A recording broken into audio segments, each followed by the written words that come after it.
Hi, my name is Dr. Mary Helen Hensley, and I'm a doctor of chiropractic, a metaphysical healer. I'm an author, a mother, and I currently live in Athlone, Ireland, where I practice chiropractic and metaphysics. And I write books in my beautiful little country cottage, surrounded by lots of sheep and rolling green fields. And I'm really, really happy to be here. What is the soul? Ooh, what is a soul? The soul is a fractal of the whole. Um, I think this is really important because coming from a vitalistic philosophy as a chiropractor, one of the greatest things that I was ever introduced to in vitalism was this idea of the mind, body, and spirit working together as one in service to the soul's experience. The soul's experience, well, how is it experiencing? It's housed inside the body, this gorgeous little meat suit that we have.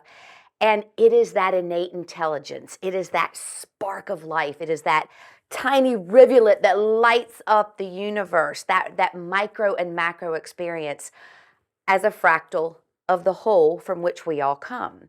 So, what is the soul? The soul is a part of that whole. It cannot, is not, will never be separate from that whole. There are billions of individual expressions of that whole via the many souls that currently walk this earth in this incarnation. So that is the soul. Is a soul born? Does a soul die? A soul is not born, nor does it die. The body in which it resides absolutely is born and dies, but that's just the vehicle, that's just the vessel. The soul is this omnipotent, divine, eternal, omnipresent aspect and fractal of that whole from which we all come. So, no, the soul does not get born and the soul does not die. It always was, it is in present, and it will always be. What's the difference between a young soul and an old soul? I actually love the question about what's the difference between a young soul and an old soul, because really it's all about semantics. This young soul, this old soul. When a soul is coming from a space of eternal presence, it's always been, it always will be. What we're actually talking about when we ask that question is about the experience. That soul that is now incarnate in what we are looking at as the earthly realm, that holographic projection of the earth experience. And we tend to refer to old souls or young souls as how many times have they been in and out the door here? And I think it's a really easy way, it's a simplistic way to introduce us to a concept that we can come in and have multiple incarnations within this realm. And there are some who remember many, many incarnations. There are some who remember none. There are some who come here and they are certain they've never been here before.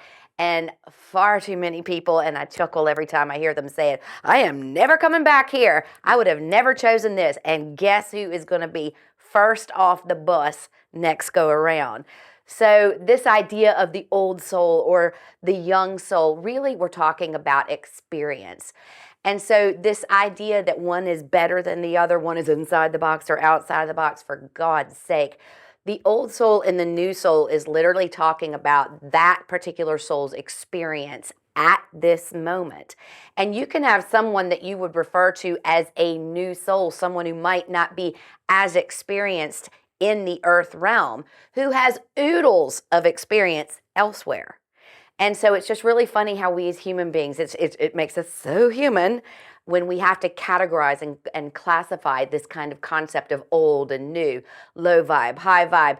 It's really just a way of creating a framework in which our brains can digest the undigestible. What is the soul's relation to Source/God? The relationship of soul to source or God is actually quite simple. It is God.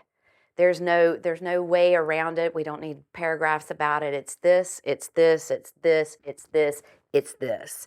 Soul and God are inseparable because They are fractals of the same whole. That's like saying, is that slice of cake a part of the bigger cake? Absolutely. They're the same thing. They're just fractals of the same whole. Are human incarnations voluntarily chosen? I 100% absolutely believe that human incarnations are voluntarily chosen. Um, it's hard for people to get their head around the idea that they A, have that much power, or B, based on the circumstances, the experiences, the challenges, the hardships, the joy, the bliss, the agony, all of it. I hear so often people go, I would never have chosen this. I would have never chosen this. And that's how I know that's exactly how they chose it. Because spoken like a true human who has hidden behind the veil of forgetfulness to come in and have a complete and deep immersive experience, we absolutely get to choose the incarnations that we come into, learn how to express that greater aspect of ourselves, how to disconnect from the whole in order to remember that we already are that which we seek. Does a soul plan its incarnations ahead of time? There's a meditation that I like to share with people that's called the planning room, and it's actually one of my favorite things that has ever come through me. And it's a little story that I take people through where we're going into this beautiful space where I'm asking them to create this feeling. For me, I'm out in a cabin in the woods, the fire's going, and there's a lot of food. I love the music, I like that vibe, and it's just, for some, it might be, toes in the sand at the beach. For some, it might be out on the water. But to create that place, that space where they feel is their room. And I call it the planning room because inside of this space, they're creating a party like atmosphere in which they are inviting in every single individual soul who's going to be a player in their story. This is whether it's part of their collective soul family, their intimate soul family. These are the individuals who are going to cross their paths, whether it's for 5 minutes or 50 years, and make a difference. That flipper in the pinball machine that's going to tap them this way so they take off in a different direction. And they create this space and they invite these souls in and they get the chance prior to the incarnation to greet them, to meet heart to heart, to experience the joy of the connection and that moment of the expression of gratitude for the role that they're going to play, because they're not all easy roles. And the most dynamic souls are coming in. One could be the father, one could be the mother, the sibling, the bus driver, that coach. And then in this space, they look across that room, they look across to the other end of the boat or at the other end of the beach, and there's one individual, maybe a couple, coming towards them, and they're shining just that bit brighter than everybody else. And it's in that moment when they look across and they see the individuals who are presenting the greatest challenges, the deepest pain, the most heartfelt lessons, that tearing up of the soul, that absolute bottom of the barrel kind of despair. And there they come, the most beautiful, bright, shining lights emanating nothing but unconditional love.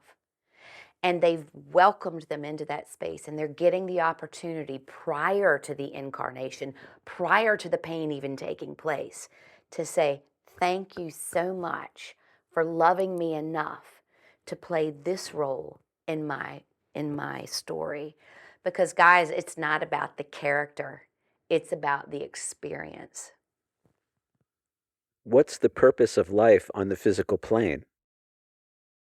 I'm actually a really good person to ask about why would we choose to experience life on the physical plane, for a number of reasons. One of them being that at the age of 21, I was hit 75 miles an hour, T-boned in a car accident and broke my neck and died. So I came back after a very extensive near-death experience, well, actual death experience, and I came back into a body that was pretty broken up. And so I had to accept the fact that at the age of 21, with a very long life ahead of me, that there wasn't going to be a day when I wasn't in physical pain. Why would that happen? Why would I choose that? Why would I put myself through that?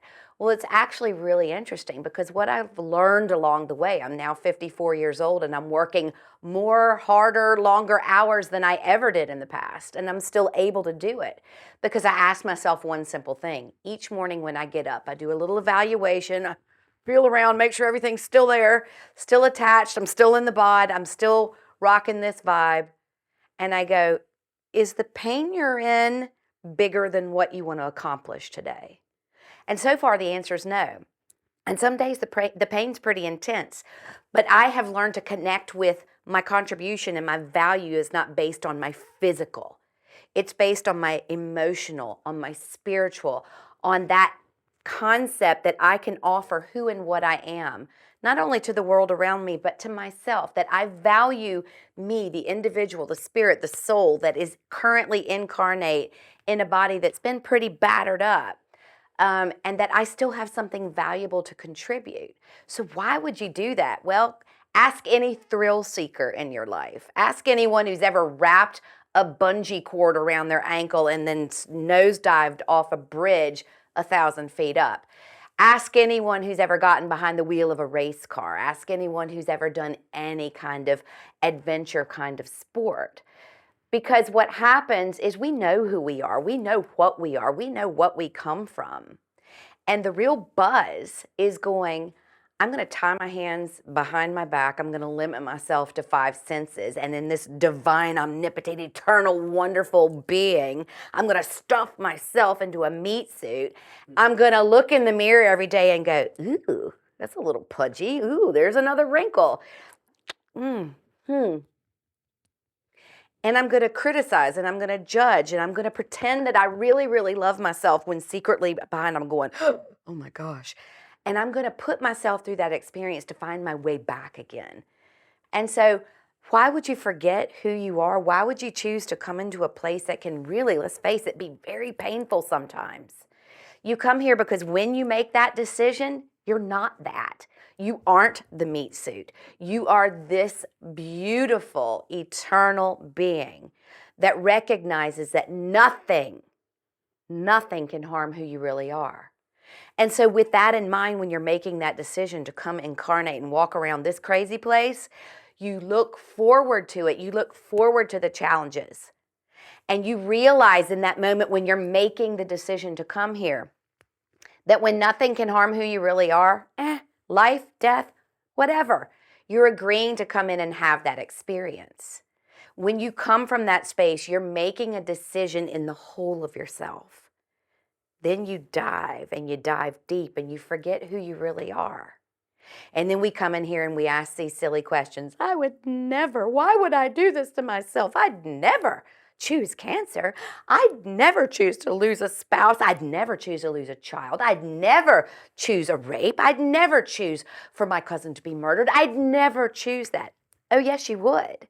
Because when you make those choices, you are coming from this and shrinking yourself into this and walking through the hardest times in order to become this again. And any thrill seeker will tell you nothing beats that kind of a buzz. Do we have soul groups that we incarnate with across different lifetimes? I'm going to kind of date myself here because I'm thinking back to when I was a kid and I had this record player that opened and closed, and I had my first 45. I was so proud of it. It was YMCA. YMCA. And that was the A side of the record. And then there was the B side of the record, but I can't actually remember what that song is. And this is a perfect lead into the people, the souls, the beings that we incarnate with. You have your A team, you have your B team, you have your C team. You have that person that you just walked past that gave you a glance in the city. They're not on your A team. They're part of the experience because they're actually characters within this living hologram that we're in.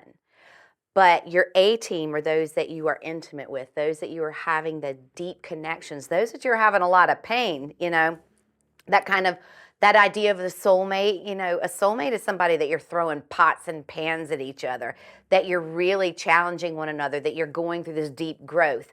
We often mistake that with that kind of twin flame process where we're singing from the same hymn sheet. And finally, and it usually happens later in life, heads up, when you've gone through all of your torture and you've gone through all of that ridiculous restriction that you place on yourself, and you're actually now singing this harmonious song instead of this absolute chaos. It's kind of like going from Metallica to Bach and Beethoven.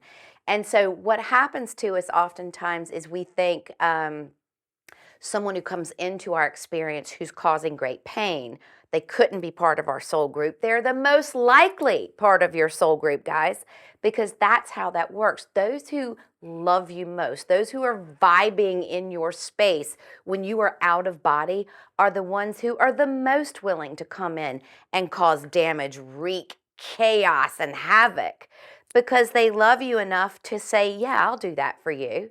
It's really important to understand that we do choose these groups, and that we have some who are that A team and we have some who are the flip side to YMCA, and they're the B players. It could be a teacher that you once had, or it could be a friend from your early childhood.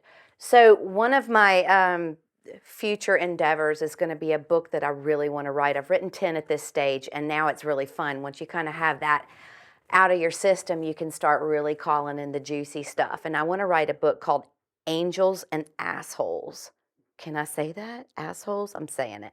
Angels and Assholes. And the reason being because it's a beautiful description of who we are when we incarnate with those that we love the most and those that we cause the most chaos with.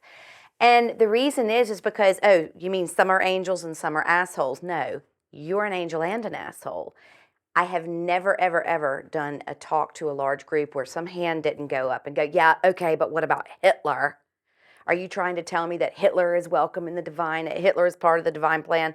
There's always Hitler, and there's always somebody who is Cleopatra. So yes is the answer to that. Yes, yes, yes. Because there are divine, omnipotent, beautiful souls that come from the same space that we all do, who incarnate, who they dive so deeply, they pull a veil on that is so thick in order to completely separate themselves from their identity with Source, in order to provide huge, life-changing, soul-evolving growth experiences for us here. Nobody wants to be the asshole, but someone has to be the asshole. The very same as someone has been an angel in your life, or you have been an angel in someone else's. And in your own story, with everybody that you interact with, you're going to find somebody. I know a lot of people who think I'm an a-hole, and I know a lot of people who think I'm an angel.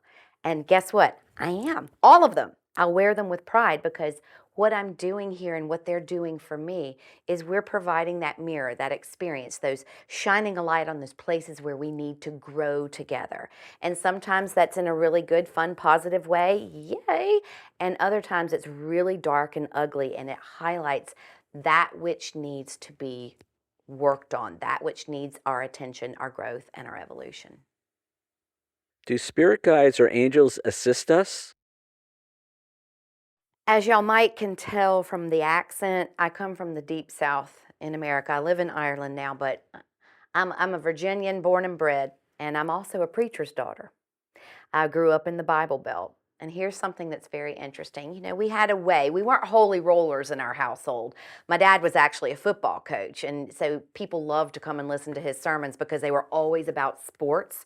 They were always these great parables and metaphors and about what had happened on the football field on Friday night. And people really, really enjoyed listening to him. And so growing up in that kind of small town Christian church, that background, even though it wasn't that holy roller, fire and brimstone kind of thing, in that church setting, in that Christian setting, we did have this concept of heaven and hell, and you would talk about angels and this kind of thing. So lo and behold, in 1991, when I get hit 75 miles an hour, I break my neck and die, and I come up and out of the body, and I have this amazing death experience. Guess who is there to greet me? Out of the atmosphere in which I arrived, materialized these two beings. So imagine the preacher's daughter from the South who's been told it's going to be Jesus, it's going to be all my loved ones. I've grown up with the kind of the God as the judge, by loving God, but God is as the judge. Imagine I get there and I'm like, who are you?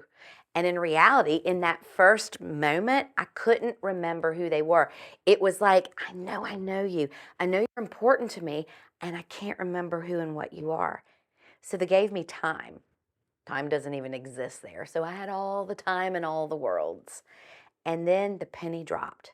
The light bulb went on, and I was like, these are my guardians. These are my guides. And it was the best homecoming ever. They were my watchdogs, my cheerleaders. They had been with me since day one, time immemorial. And you can imagine how surprised I was, because this was not something that I learned in Sunday school, but there they were. So what is now a concept that is foreign, I've never even heard of it at this stage, this idea of having a guardian or a guide, is now floating right there in front of me. This reality, these individuals that had come out of the atmosphere, made themselves known. My two showed up as old men because I enjoyed elder people. I spent a lot of time in nursing homes as a kid. I really, really loved being around older people. That was just pure joy for me. These guardians, these guides, these two that had always been with me, and I knew it. They appeared as these older gentlemen, and we had the homecoming of all homecomings. And they stood there with me. They embraced me in their love and their light while I watched my life review. What is the veil of forgetting and why do we need it? The veil of forgetfulness is a term that we use to describe the amnesia, if you will, that takes place between leaving the outer realms and coming into this earthly realm. So when we incarnate into this physical form, when we come in and we're connected to a body that actually has the equipment, it has the capacity to connect with those outer realms, those different frequencies and vibrations that are out there. We often dumb ourselves down in order to not connect, in order to have a deeper experience, in order to have a more immersive experience. And it's that veil that is what allows us to have these deep and meaningful relationships and interactions here. Because imagine if you're walking around and you're like, oh, hey, Apollo, hey, Zeus, hey, God, what's up, Jesus, what's up, Buddha? And you're recognizing everyone in their divine godlike state around you. We get glimpses of that. We have these experiences, those aha moments where we catch our breath, where we are, oh my gosh, how could I forget? Because you were supposed to. Where we have these moments of realization, and they are so special because we're not always in them, right? That's what makes that so special. If you were eating chocolate cake every day, the best chocolate cake in the world every single day, eventually it's just kind of meh cake. It's not the best chocolate cake in the world because you've now gotten so used to it that you're having it every single day. So enlightenment is that kind of same way, that connection to the divine. It's always there. Spoiler alert, you can't disconnect from what you really are. You can't. But the veil comes in handy, and it's like that screen, that glam, the Celtics used to call it, that glam that's placed over us that temporarily disconnects us from a different form of reality to allow us to experience this form of reality. Because in this form of reality, we can get different aspects of ourselves, our personalities. We can grow in different ways that we can't in this form of reality. So we're growing inside of a limited suit, of a flawed suit, of a suit that can get sick, a suit that's always in service, but a suit nonetheless. And it's got limitations. And the only way that we can believe that we're limited when we come from a space of being unlimited is via that veil of forgetfulness.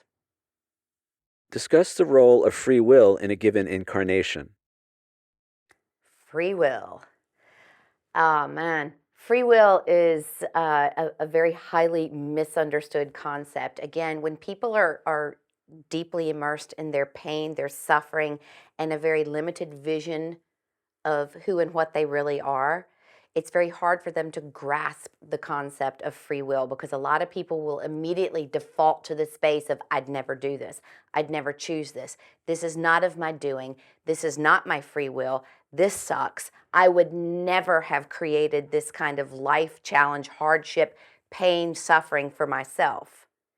And so that's why free will is so misunderstood, because we have it and we have choices every single day. And this is where it gets very interesting with free will and that concept, because we want it on all of our terms. I want it now. I want it exactly like I want it. I don't want it to be painful. I don't need to learn anything from that. I just want to do everything that's easy for me in this moment. And what free will allows us to do is to make that choice. Because guess what? Is anything cheap or easy in this life? No. Because if it was, then everything would be that way. And we know quite the opposite. The vast majority of people aren't living this super empowered, very happy life. If you look at the populace as a whole, the majority of people are living in some stage of suffering. And some people it's emotional suffering, some people it's financial suffering, some people it's an intellectual suffering, where they are so disconnected from that higher self, on purpose, by the way, so that they can exercise that free will. And that free will is what gives them the opportunity to make really bad choices. And that's so much fun here. And again, we make these choices when we're coming from a space of all-knowing, of all omnipotence, of that divinity, that connected space. We make those choices to come here and exercise free will. Let me give you a little example. So the car accident that I was in that changed my life, where I broke my neck and died, happened at the age of 21. I had free will and opportunity to exercise these amazing gifts that I had. I've had an unusual life from day one. I came in, my mother had been told at the time of my birth, during her pregnancy, that she had the German measles and that I wasn't going to be okay. And my parents were advised to terminate the pregnancy. And something kept pushing them no. So my dad ends up having what he called a celestial visit. These were angels with no wings. These were beings of light that came to him, and they said, and remember, this is back in the 60s, guys. There's no ultrasound. They said, this girl is going to be okay, and you're going to need to guide her. She's going to need your guidance. So now remember, here's me coming in and being born into the Bible Belt in the South. And I mean, from the moment I could talk, I'm like, that doesn't make sense. I don't get that. That doesn't feel right in my heart. I don't understand. And this was me. So you can imagine what a challenge I was to my parents. But they had been tasked with this job to deal with that which they didn't understand. And that was me. And so during the course of this time, these guides, these beings had told my father that I was going to do some pretty amazing things. So I had these great abilities. I could dream things and they would happen. I could see things. I could talk to dead people. That's pretty extraordinary stuff. It was amazing. And I really embraced it when I was a lot younger. But then when I became a teenager and I started moving on into college, I was like, do I really want to be that different? My parents had advised me not to talk about it, so I was really very lonely in that world. So my free will, my choices, I was out hanging out with my friends, I was a cheerleader. I was using these great gifts that I have. I would write the basketball scores down and stick them in my underwear drawer and go cheer at the game, and we'd come back and crack open a beer, and there was the score, and we'd laugh. And this was my contribution to humanity by my free will choices. But myself, my being, the I am, who is really me, had created an opportunity knowing that I was going to go wild and give myself the opportunity via my free will to find my way back home again. And if I hadn't, by the age of 21, what we classically consider in the human experience adulthood, if I hadn't discovered my own way home again, I set something up that was so extraordinary that I ended up having to lose my life to find my way back to life. And so it was in that moment that I really understood the concept of free will, because I came in as this divine being, as we all are, and I had these extraordinary gifts incarnate in the physical form that a lot of people don't get to express. How lucky was I?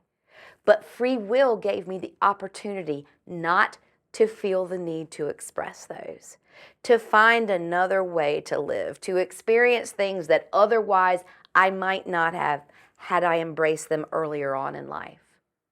But free will also meant that when that time came and that accident unfolded, and I found my purpose in that metaphysical and metaphorical crossroads of my life, that free will was something that was also a great gift. It had allowed me to be human, to separate myself from the divine, to make some really interesting choices. And I mean, some interesting choices, y'all. And things that I would not have otherwise had the opportunity to have had I chosen the pious and holy path right off the bat. So that's what free will means to me. It's that opportunity to make a choice. Is life on the physical plane an illusion? Merrily, merrily, merrily, merrily, life is but a dream. So, a lot of people will ask if this is the illusion and there's some other reality. And the answer to that is yes. And in that other reality, having been someone who's been in there, is that the illusion and this the reality? And the answer is yes. So the really interesting thing about the way that this dynamic is set up is that every single thing within this multiverse of experiences that we have is frequency and light. It's a feeling, it's a space, it's a way of being. And so you can have what we term in this 3D world a type of reality, and then you can shift into a different type of dimensional experience where this appears like the dream world and that looks like the reality.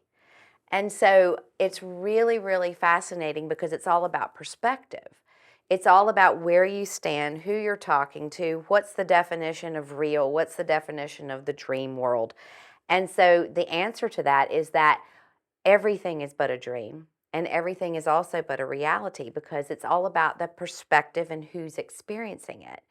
So when I would explain to people, how could you see your dead grandfather? I don't understand. Isn't he in a different world? Is this like a dreamlike state? No, what was happening was I was seeing a different version of him.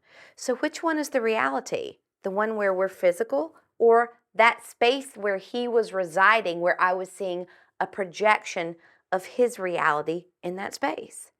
So merrily, merrily, merrily, crazily, funnily, terrifyingly, life is but a dream. And so that dream is all based on that perspective of how we are viewing one another. So is it a dream? Yes. Is it a reality? Yes. Are we judged or punished for our mistakes in the afterlife? So I have to say, one of my favorite moments in my death experience in 1991 was when I'd already gone through the part where I lifted out of the body. I had this wonderful shower. I remembered who I was. I had met up with my guardians, my guides. Now I'm in this kind of 360 arena, and time is exploding in front of my very virtual eyes. What's happening is that I'm realizing that I'm 10, I'm 5, I'm 15, I'm 12, all at the same time. And my concept of what time is imploded. It absolutely imploded, because I realized all of a sudden that time is a concurrent thing. And in that moment, when I am there and I'm just rocking this wonderful concept of remembering who I am, that veil of forgetfulness has been shed now at this stage. And I remember this moment because, remember, I had just spent 21 years as a preacher's daughter in the South. And there was meant to be a judgment. And I'm looking around and I see these beautiful, shiny, smiling faces of the guides. And I'm looking around and I'm seeing all these experiences that I had. And I'm looking around and I'm like, Where's the guy in the robe with the gavel who's going to tell me that that was bad and that was good?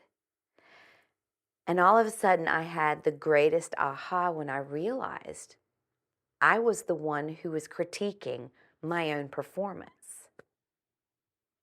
And this concept hit home all at once.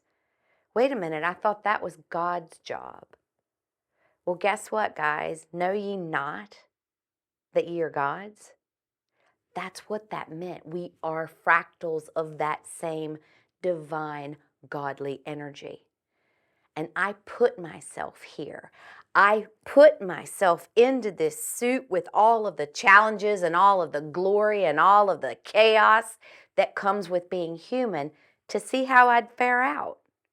So if I'm the one watching my experience, if I'm the one critiquing my performance, why would I suddenly punish myself for making this choice or this decision when I had tied my hands behind my back, stuck myself into a body with only 5 little senses, and thrown myself into a world that was housing over 8 billion other souls? Why would I shame or beat myself up or judge myself for having made bad choices?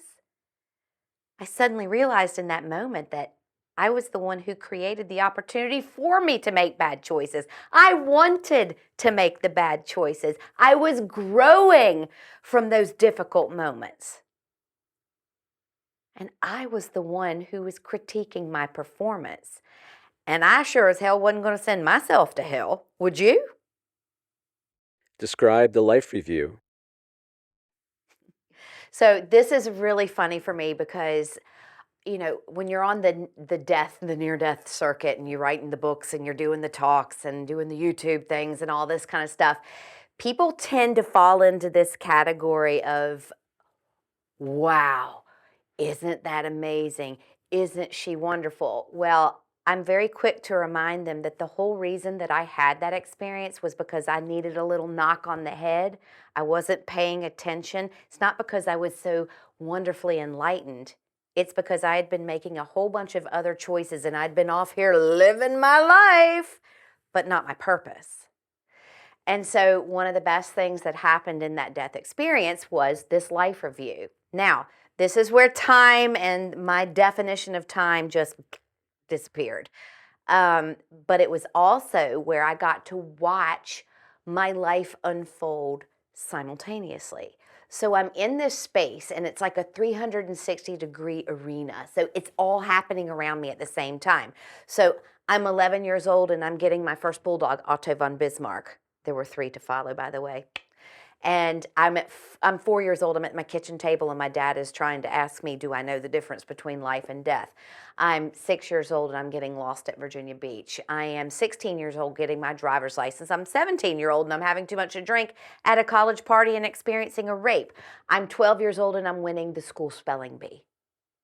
And I'm looking at all of these things and suddenly realizing I'm none of them and I'm all of them at the exact same time. I'm not defined by any one of those individual experiences. I am all of those experiences. And what happens to us as human beings, and the beautiful reminder of the life review that I'd like to pass on to you without you having to die to get it, is when you're in that moment, when you're in those experiences, we tend to put them through this filter of that was good, that was bad, that was relevant, that was selfish, that was material, that was not something that you'd ever want to do again. We have these strange little filters that we run our experiences through. And again, that's part of the joy of being a human being. But what having the life review reminds you is it's the little things. It's those tiny moments. Here at the age of 21, I'd done some pretty cool stuff, to be quite honest. You know, I'd had these abilities from childhood and I could see things before they would happen and talk to dead people and all of this. And you would think that's the big stuff that was happening. It was the tiny things. It was paying the toll for the car behind me. It was taking the time to hold someone's hand and look them in the eye when we were having a conversation. It was these tiny things, these wonderful tiny things that were the most relevant things during my life review. And so it's really important for you to understand, without having to go through the death experience to understand it, that every single thing you do is on target, it's on purpose. And what I learned in that moment was that I was exactly where I was supposed to be. So if you're in a space where you're like, this couldn't be it, this couldn't be it, this can't be my purpose, this couldn't be, you're exactly in your purpose in that moment. And the life review is there to remind you of that fact. And the very fact that life is organic and it's fluid and it's always changing means that whatever hardship you're experiencing right now, it will change too. It can't, by absolute law of universe. The life review reminds us that we're always moving, that we're always changing, that nothing is stagnant and nothing ever stays the same. And it's so wonderful to have had the experience to go through seeing who I had been and who I was going to be through that life review. What is karma? We've all seen that crazy bumper sticker and t-shirt and its various incarnations. Karma's a bitch. Well, karma's a bitch and a mother and a sister and a lover, a sinner and a saint. It's all of those things.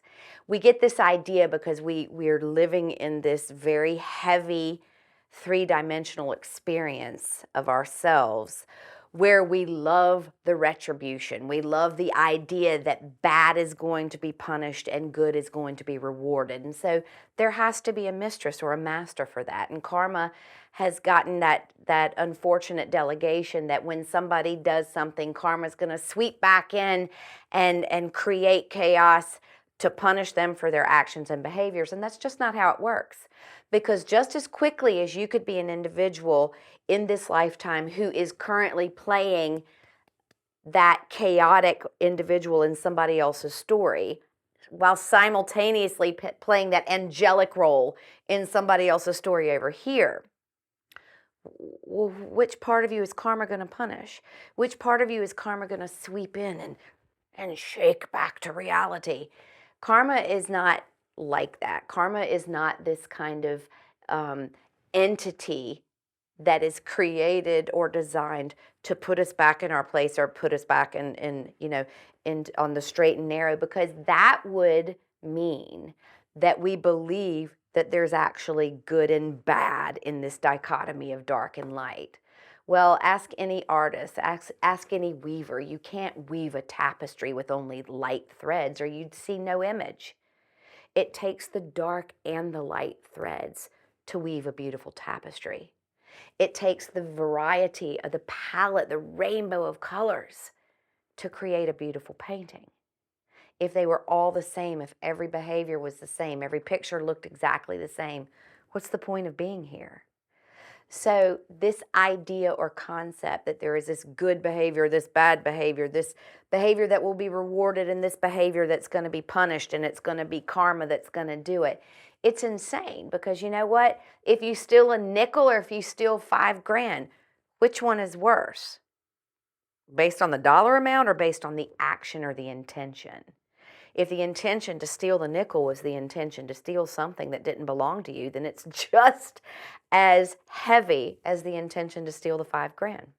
So this idea that karma is going to come in as some kind of a nameless, faceless judge and set us back into the wheel to teach us a lesson, it's just crazy, because this lifetime you might be that bad guy, in this lifetime you might be doing something, you're discovering the latest cure for cancer, and you can do that one right after the other, because time isn't linear. You're not marching forward and building upon your experiences. It's happening concurrently.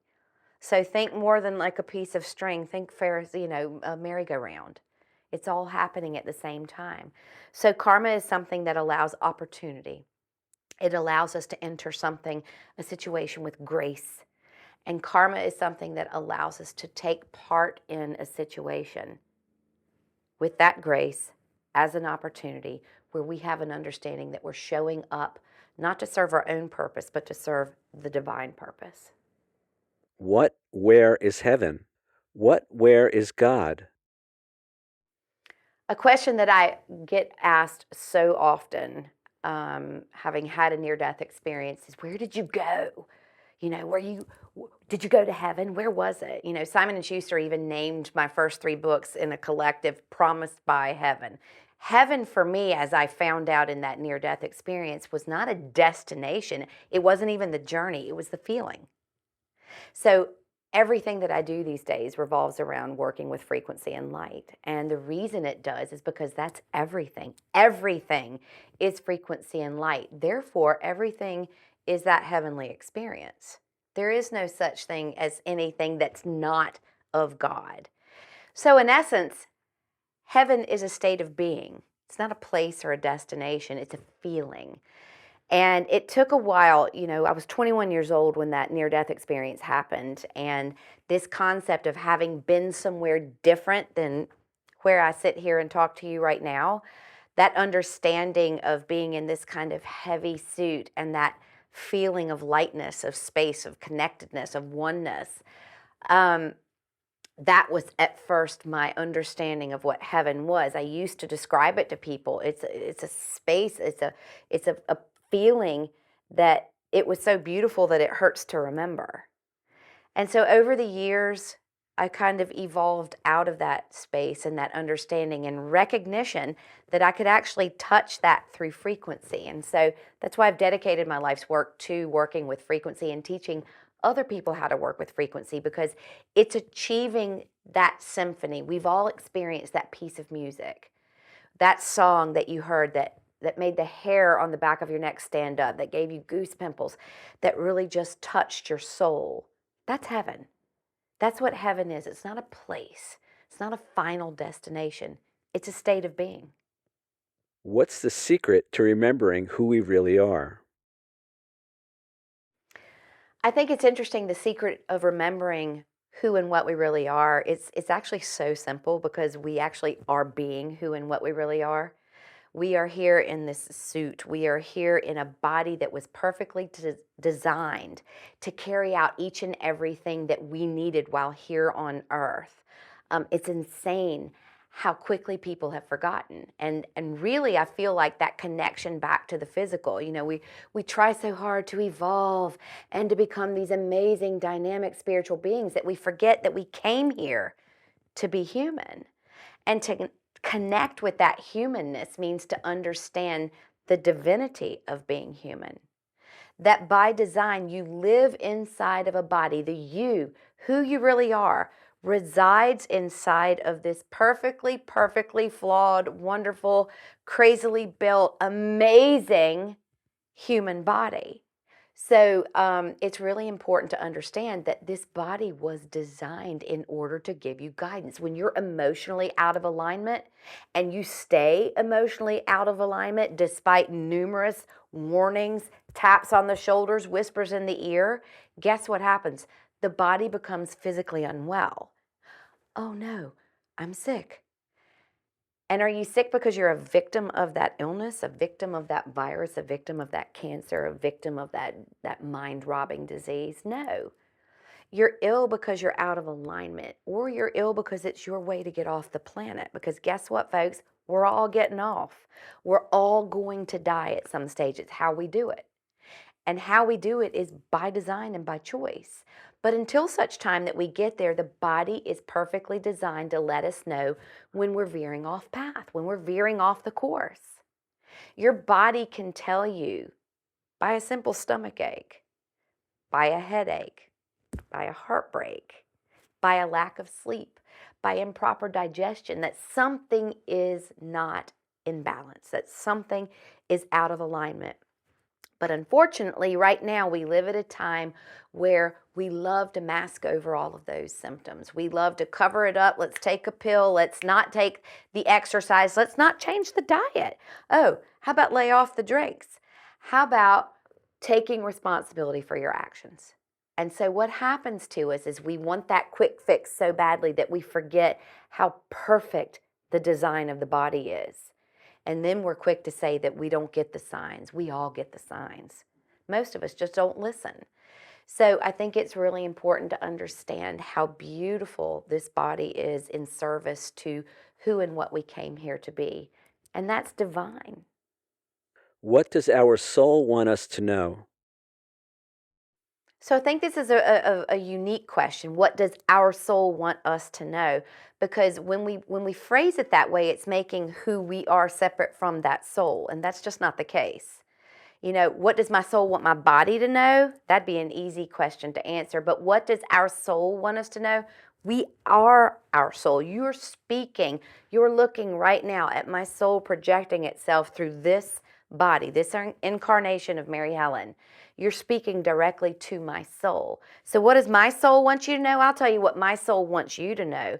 You already are that which you seek. You are divine, eternal, omnipotent, endless, timeless, and no one can harm who you really are. Is there a positive message or message of hope you'd like to leave us with? I was recently asked to write a chapter in a book entitled Mental Health for Millennials, and the book was on hope.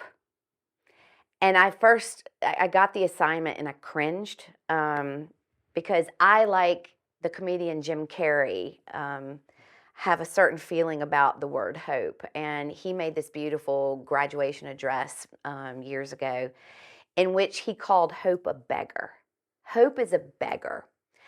And I would tend to be in alignment with that way of thinking because hope talks about vision. It's about this world outside of myself that I hope I can achieve.